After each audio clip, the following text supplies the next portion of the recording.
Hello, नमस्कार सर्वांना. श्री स्वामी समर्थ. आज आपण खूप दिवस झाले तो ब्लॉग आला नाही माझा.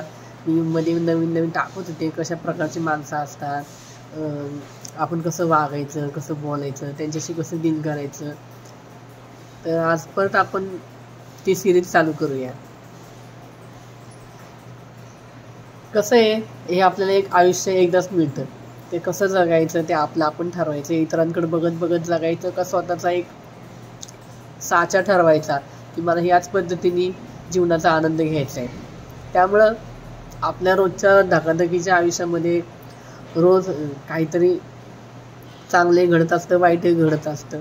तर मग एक तर आपल्या जे काही आयुष्य आहे, रोजचं जे आहे आपल्या समोर समस्या, त्या आपल्याला एक तर हसत हसत घ्यावे लागतात किंवा रडत रडतच त्यांचा सामना करावा लागतो. त्यामुळं काही काही समस्या अशा असतात की त्या रडून त्याच्यातून आपल्याला मार्ग निघणारच नसतो, तर त्या तशाच सोडून द्यावे लागतात त्या. आणि मग प्रत्येक दुःखामध्ये जर तुम्ही सुख शोधलं तर ते तुम्हाला सुख काही शोधता येत नाही.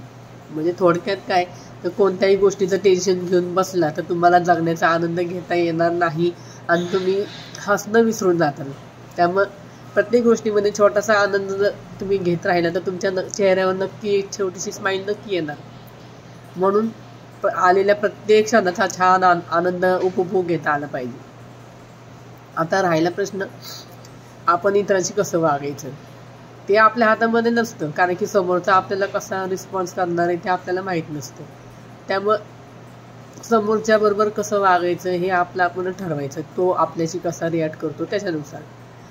जर तुम्हाला खूप असा वाईट प्रसंग आलेला आहे आणि त्या काळामध्ये जर त्या व्यक्तीने तुम्हाला मदत केली असेल किंवा शब्दांचा आधार, भावनिक आधार, शाब्दिक आधार, कधी आर्थिक आधार, कुठल्याही प्रकारचा आधार दिला असेल तर ती व्यक्ती आपल्या काय मनामध्ये राहते, तिची आठवण येते की बाबा ह्या व्यक्तीने अशा अशा काळामध्ये मला मदत केली होती.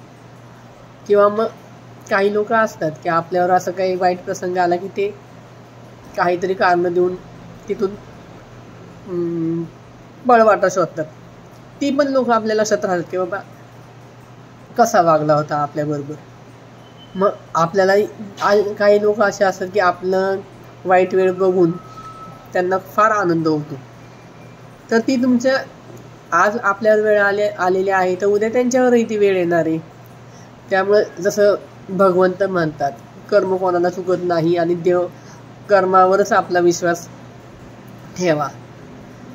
त्यामुळं जर डोक्यात आणि डोळ्यात अंधार असेल तर किती पण समोर सूर्यप्रकाश असूनही त्याचा उपयोग नसतो.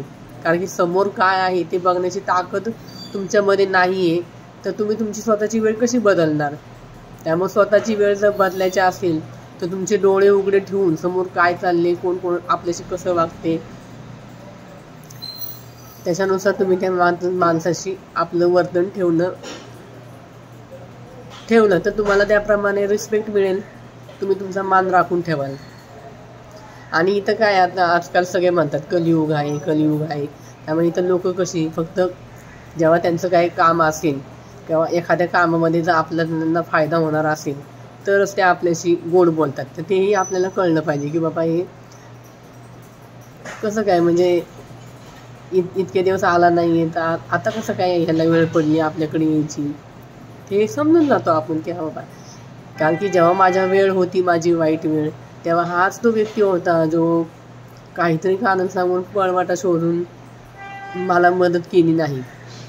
आज स्वतःवर वेळ आली आहे तर तो माझ्याजवळ गोड बोलायला आलाय, टाळाटळ केली आहे. कारण काम झालं की या जगात ओळखीचे सुद्धा किंवा जवळचेही आपलं मोबाईल नंबर ब्लॉक करतात, आपल्याला फेसबुकवरनं अनफॉलो करतात. तुम्हाला अनुभव आला असेल अशा हुशार लोकांचा, ते कशा आपल्याला अवॉइड करतात. किंवा मग आपण गुड मॉर्निंग, गुड नाईट, तर त्याला सुद्धा त्यांना रिप्लाय द्यायला चार्जेस पडतात.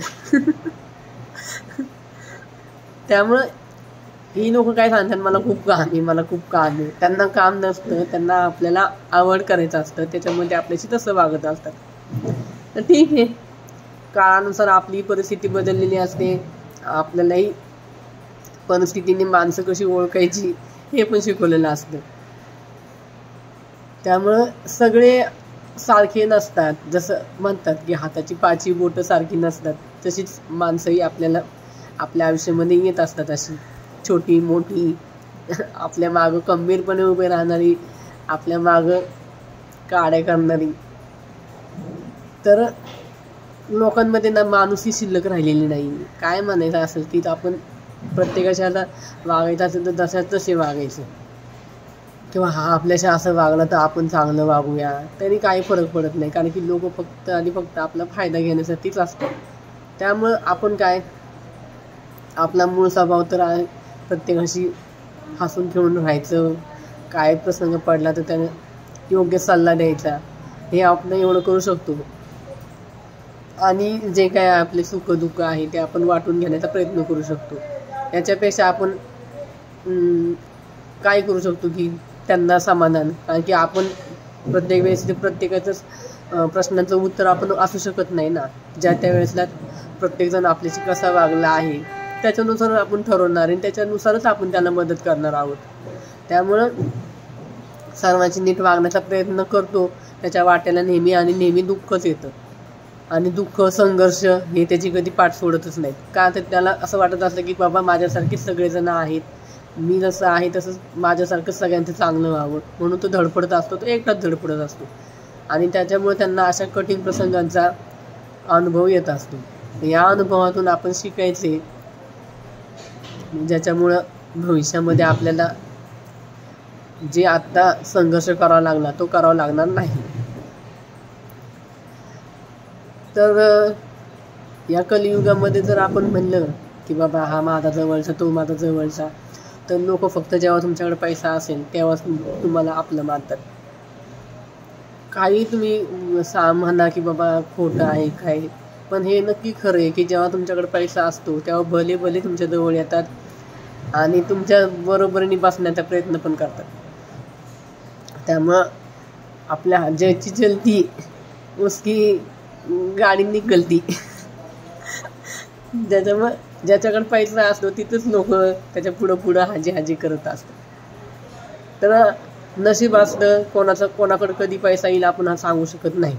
त्यामुळं आपलं चांगलं कर्म, आपल्या हाताने जास्तीत जास्त काम, त्याच्यामुळं जेव्हा आपण काम करतो कुठलेही चांगल्या भावनेने, तर तेव्हा त्याच्यातून आपल्याला नक्की पैसा मिळणार आहे. कारण की चांगल्या भावनेने काम केलं आहे त्याच्यामध्ये आपण आपल्या स्वतःची बुद्धी खर्च केलेली आहे. तर जिथं सरस्वती असते तिथं लक्ष्मी येणारच.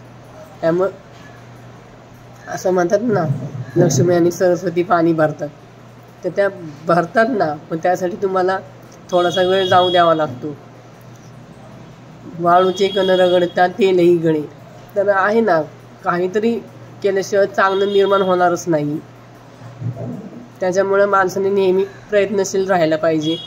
इतर लोक काय करतात आहेत, माझ्याबद्दल काय बोलतात आहेत, याच्याकडे लक्ष देण्यापेक्षा मला काय याच्यातून चांगलं करता येईल, मी कसा इतरांपेक्षा वेगळा स्वतःला सिद्ध करेल, याच्याकडं तुम्ही लक्ष दिलं तर तुम्हाला आयुष्यामध्ये कुठल्याही संकटाचा सामना करताना भीती वाटणार नाही. कारण की पैशामध्ये जी ताकद आहे ती कोणामध्येच नाही आहे. आज जी लोक तुम्हाला तुमच्या कठीण परिस्थितीमध्ये तुम्हाला ज्यांनी टाळाटाळ केली, ती सुद्धा लोक तुमच्याकडे 4 पैसे येऊ द्या तुमच्या जवळ येणार, पण तुम्हाला ते दिवस आठवतात की आपल्याकडे जेव्हा पैसा नव्हता तेव्हा यांनी आपल्याला कशी वागणूक दिली. म्हणून स्वतःला सिद्ध करण्यामध्ये वेळ द्या. इतर लोक काय करतात ते त्याच्याकडे लक्ष देऊ नका. इतर लोक काय बोलतात ते त्यांच्याकडे लक्ष देऊ नका. स्वतःचं एक टार्गेट सेट करा आणि त्या टार्गेटप्रमाणेच स्वतःला डेव्हलप करा. तुमच्या कष्टाला आणि प्रयत्नांना आज न उद्या फळ येणारच आहे. बघा मग कसा वाटला आजचा व्हिलॉग. आजचा व्हिलॉग आवडला असेल तर लाईक करा, कमेंट करा आणि आपल्या चॅनेलला सबस्क्राईब करा. थँक्यू. बाय.